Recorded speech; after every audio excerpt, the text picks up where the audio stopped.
পৃথিবীর বিভিন্ন প্রান্তে যখন ঈদ উদযাপনের আনন্দে মেতেছে মানুষ, তখন মধ্যপ্রাচ্যের গাজায় শুধুই আর্তনাদ আর স্বজন হারানোর বুক ফাটা চিৎকার।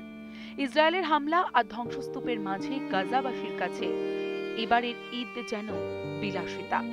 হাজার সহানুভূতি, সমালোচনা, প্রতিবাদ সত্ত্বেও ট্রাম্প এবং ইসরায়েলের যৌথ আক্রমণে অন্ধকারের চাদরে ঢেকেছে প্যালেস্তাইনিদের জীবন। ঈদের রকমারি খাবার তো দূরস্থান, পেট ভরানোর রসদটুকু জোগাড় করার তাগিদেই কাটছে গাজার দৈনন্দিন জীবন।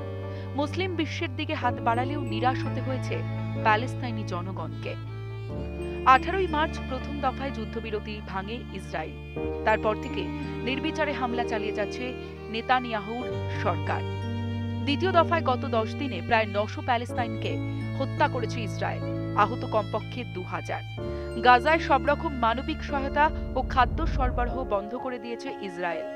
হাজার হাজার মানুষ অনাহারে এবং পুষ্টিহীনতায় ভুগছেন। বিশ্বজুড়ে যখন মুসলিমদের ঘরে ঘরে আনন্দের হাওয়া, তখন গাজায় চলছে দিন-রাত বোমাবর্ষণ।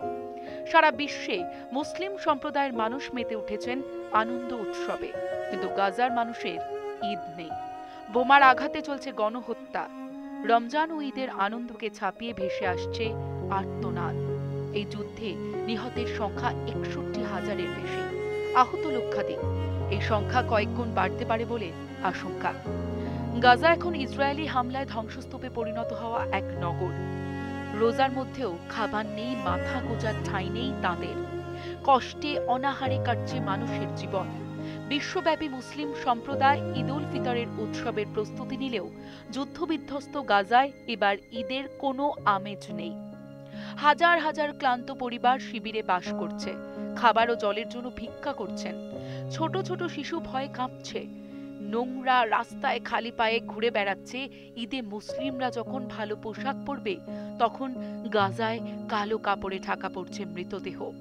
যখন মুসলিম বিশ্ব মিষ্টিমুখ করে আনন্দে মাতবে, তখন গাজায় অনাহারের তীব্র ছবি নিয়ে শিশুরা দাঁড়িয়ে থাকবে। বাকি পৃথিবী যখন ঈদের আলিঙ্গনে একে অপরকে জড়িয়ে ধরবে, তখন গাজায় প্রিয় মানুষের কবরের সামনে দাঁড়িয়ে থাকবে সর্বস্বহারা মানুষ।